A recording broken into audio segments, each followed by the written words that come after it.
This is the British Broadcasting Corporation. I play in front of an audience. You're going to play at an extreme level that you would never do in a practice room because it hurts. You're going beyond pain. And if I'm rehearsing or practicing, I'll go till it hurts and then I'll stop. But in front of an audience, you can't. You know, if it starts to hurt, or if you get a cramp, or if you cut your finger, or any of those things, you have willpower has to take you beyond those things, and discipline demands it. So I play at a much greater level live, and in fact, that's why I rehearse. When I'm rehearsing for a tour, I play to the records, because that's me at a superhuman level. That's better than I can really play. So if I try to rehearse to that level, it drives me to the level that I'll need for a live performance. But if you feel the expectation from an audience that even if you don't feel well, even if something hurts, even if you're not having a great night, you have to push it out. It's just like a responsibility, I think, that you just feel night after night. Why, hello, you lucky people out there. I am your teacher and host, Mr. Walsh. What we're going to do today is pretty much a hot take. I'm going to talk at you guys for about 20 minutes or so, talking about the Old West, when it was the New West, and a place of opportunity for many, many people in the United States, several men, a lot of dude talk today. But all that being said, I'm going to try to get this done in one sitting, both for just kind of an activity to make things a little bit more interesting, but also to cut back on editing time. So I'm going to be looking at the pictures. Those pictures will hopefully pop up where they need to pop up in the program. I'll do all that, but I want to try to get as much of a classroom feel for this as possible. I know it's really odd and all that. So I guess it wouldn't be bad to do some notes on this. You can. I've got those notes also posted on Google Classroom, and I'll put some graphics up when I get back to editing this whole thing in and whatnot. So let's go ahead and get started. Louisiana Purchase, of course, 1803, Lewis and Clark. Sail up the Missouri River. They go over the Continental Divide. What they had to do for Thomas Jefferson was to find a way to the Pacific Ocean, and so they follow the Columbia River down through the border of Washington State and Oregon, and they eventually get to the Atlantic Ocean. The Atlantic Ocean to the Pacific Ocean. So the Columbia River, it was an area that had already been mapped. We talked a little bit about this. I know it's been a while in Unit 4, but it had already been mapped by the United States there in 1792. In fact, the whole area that we call the Pacific Northwest today was really blowing up as far as European and American exploration, settlement, a lot of forts being built, not only by the United States and Great Britain, but also Russia. In fact, Russia is going to build forts in Alaska and Hawaii and even as far south as California. They're going to be building structures. So why is everybody there? Well, a big part of that is the fur trade. Beaver fur and other animals were a source of income for the people that were hardy and brave enough and maybe, just desperate enough to go into the West and find these furs, trap these animals, and bring their furs back. Sort of a way that, the whole idea is to cut out the middleman. We've seen how the Native Americans had been used by the French to go out into the forests and find furs back in, the 16 and 1700s here in Illinois. Well, by the time we get into the 1820s, there are a lot of people that are from the United States, a lot of white explorers, mountain men that are going to go out and try to do the same thing, and they're going to be fairly successful at it. John Jacob Astor had set up a fur trading empire, not only in the Pacific Northwest, but even the East Coast. It's kind of an interesting story as far as, rich white guys are concerned. John Jacob Astor would be worth over $100 billion today. And if you hear that name a lot in history, well, there was his great-grandson who had died on the Titanic when it sunk after hitting an iceberg there in 1912. He was actually the richest man in the world at that time, according to some people. Well, speaking of other people that are going to be trying to get rich, John Jacob Astor had established a fur trading post on the Columbia River there in Astoria, Oregon. It's where the Goonies were filmed, a movie from my youth. Hey, Walsh, want to go for a little ride? Sugar! There's two guys that really come to mind when we talk about these mountain men.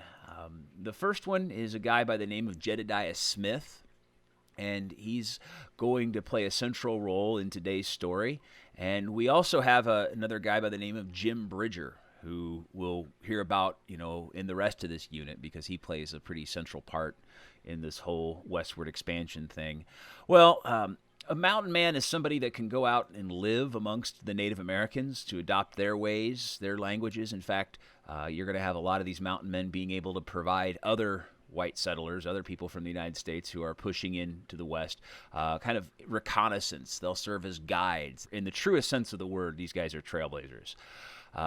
As far as our friend here, Jedediah Smith, he was born in 1799. Now, you guys remember, I don't think dates should be, super important. We wouldn't be tested over that, but you think about, okay, well, this puts him, in his physical prime. Right there in 1822, when he leaves his family after moving, from New York to Ohio, following in the footsteps of, several other hundreds of thousands of people. Jedediah breaks out on his own and heads to St. Louis, and he gets caught up basically in a fur trading expedition. These guys are heading out up the Missouri River, following in the footsteps of Lewis and Clark. Well, there's a lot of different things that happen on this trip. It's fairly well documented. Unfortunately, Jedediah didn't get a lot of his papers and letters, maps published or any of that, so he wasn't really actually well known until the 20th century. But Jedediah is not your stereotypical, kind of hillbilly mountain man unable to read or write. I mean, Jedediah could speak a little bit of Latin that he had learned in his schooling. He was literate. He kept pretty detailed records. Some of the stuff that we know about his life comes to us from letters, and then of course some of the stuff, a lot of the stuff we hear from his life comes from the fact that he was just this really strong person, smart person with an almost superhuman, well, it had to be superhuman, high tolerance for pain. I mean, there's this, living out on the frontier is rough work. You don't get a nice soft bed, and certainly not the type of food that you or I eat. So Jedediah and some of his fellow trappers are out in this river, and they're setting beaver traps. You'd have to set these big metal traps down into the river where the beavers would be, and it's dangerous, cold, nasty work because you could be attacked by Indians, natives, or you could be attacked by wild animals. And in this case, Jedediah and his compatriots are going to be attacked by a bear. Jedediah was attacked so quickly, the bear, lunged at him, that he wasn't able to reach for a knife or a pistol. The bear will just, maul into him. He'll crush his ribs. He'll tear him from almost to pieces. I mean, there's blood everywhere. He has a cut across the side of his face from a bear claw. He gets, like I said, ribs broken, but he's also cut and lacerated in a lot of places. But the one thing that's absolutely horrific, how he even survived this attack, was that his ear was hanging off the side of his head. He'll lose his ear in all of this. In fact, the only way that Jedediah is going to be saved is by being sewn up with, a needle, and maybe it's a bone needle or a metal needle, but he's going to be sewn up by one of his fellow trappers so he doesn't bleed to death on the cut that he has from this bear. I don't know if they ever got the bear, but that's a special kind of tough right there, guys. Jedediah is going to survive. In fact, after taking about a week and a half off, he's right back out there on the trail setting these traps. And Jedediah is going to earn a reputation of being sort of the strong and silent type. After these expeditions are done, Jedediah, along with another one of his friends by the name of Jim Bridger, who was a little bit younger than Jedediah, but not by much, like 5-6 years. They're going to explore most of the American West. When we think about the West today, we are thinking about a lot of different... Really? No.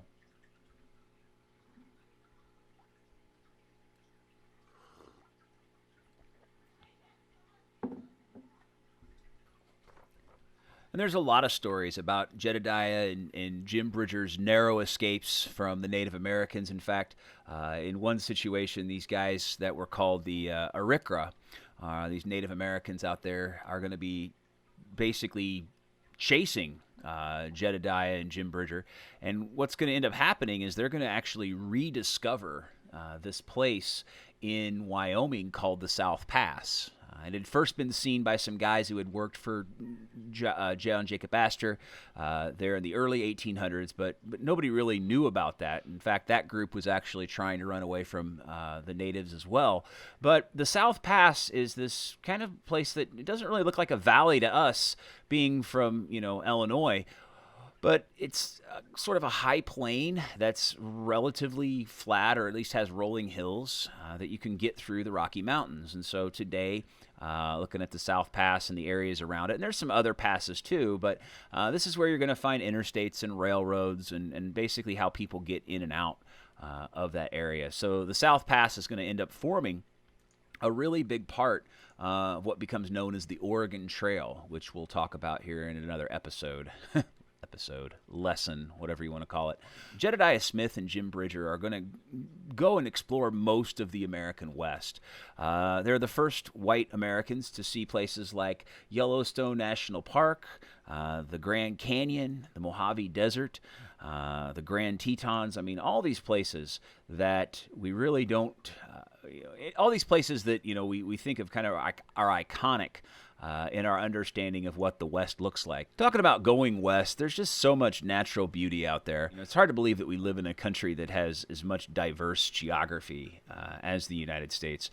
I've been out to Yellowstone. I haven't been to the Grand Canyon. I haven't been to actually a lot of places. In fact, I've mostly been in like Wyoming and Montana. I feel like I've only seen maybe like 1/4 of the West. There's a lot out there that still needs to be seen by my own eyes.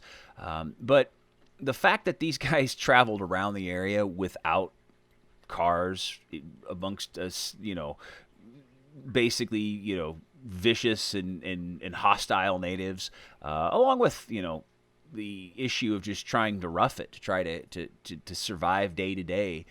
You get hurt, you break a leg, you fall down, you break an arm, you get sick. You're so far away from civilization. You're a dead man. Eventually, Jedediah's luck is going to run out. Down there in Arizona, Jedediah is going to be allegedly attacked by some Comanche natives. There's a lot of different stories about how this whole episode went down. There's a lot of good books about Jedediah. He appears, a lot in the early Western historiography. There's some decent books and a few things. In fact, I'll put a link on the classroom here, and you can read a little bit more at your leisure. But apparently he was attacked and killed by the Comanche there in Arizona. Jim Bridger is going to continue to hunt and trap. He's also then going to start a business. He's going to guide people through the West, through the South Pass. He's going to guide people basically all the way to California, essentially opening up that area, that territory to settlement really quickly. I mean, if you don't have Jim Bridger, you're going to have westward expansion set back a few years. Jim Bridger's going to eventually have 3 different wives, not all at once, but 3 different Native American wives who are going to basically all die of health complications and in childbirth. In fact, a few of his children are going to be involved in some things that happen here in the story of the West. Bridger's going to retire to a farm in Missouri, and he's going to pass away there in 1881 at like the age of 77. So definitely an American icon and another person to read about further if you'd like to know more. So the Mountain Man, he gets this reputation of being the one with the knowledge, the one that knows where to go, the one who knows whether or not the Native Americans in the next valley over are friend or foe. That's why, the names of these guys live on. There's going to be several trails that are going to be going west. You guys have already done that geography activity on Unit 5, and I know it's been a while, and it's probably still at school. And why am I talking about geography activities? You should only be talking about the trail and the stuff with the thing. Let's go ahead and talk about one final concept for today. We're going to talk about manifest destiny.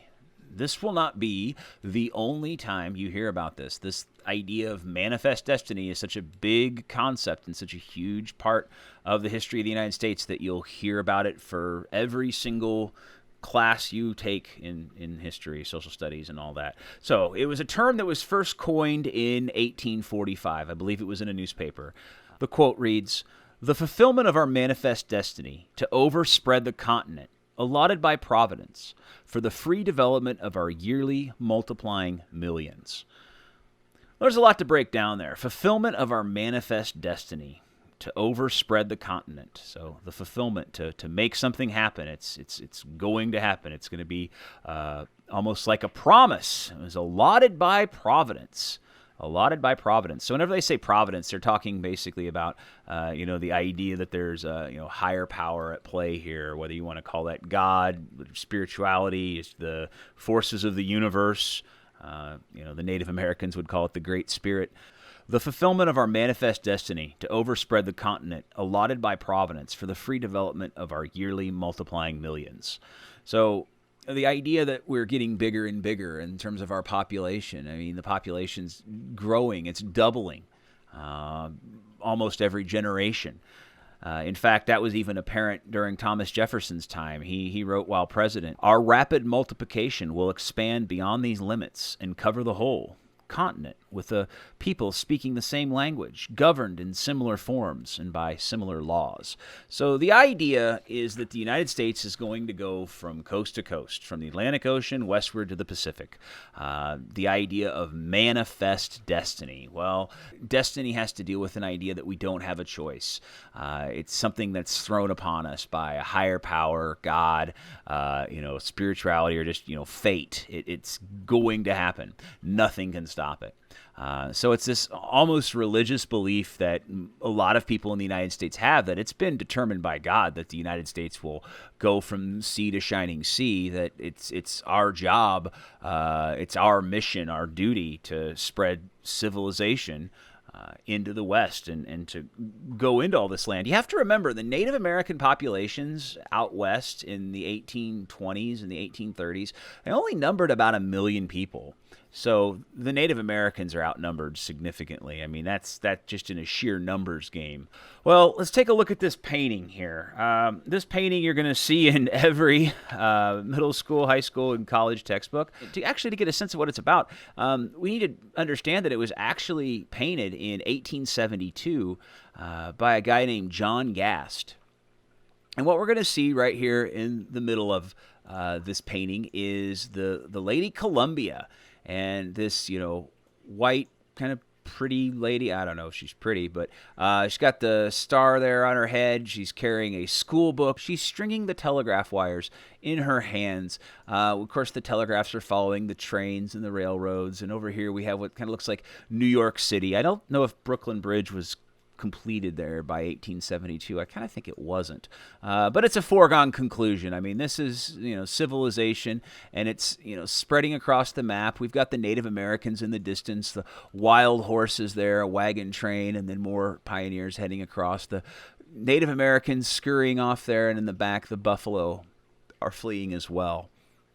So all the Native Americans, everything about their way of life and their culture is being pushed back by all this civilization, whether we're talking about guys that kind of look like prospectors there, and we have the farmers over here with their plows, and the animals there, all this natural beauty of the land. And the idea, the people in the 1800s, the idea was that they had to take the land, to tame it, to bend it to their will, to get it to do their bidding.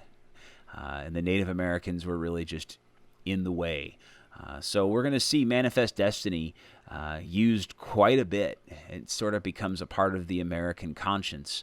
Not everybody's for it. There's a lot of people that are against it. In fact, Abraham Lincoln is never a real big supporter of how we go about manifest destiny.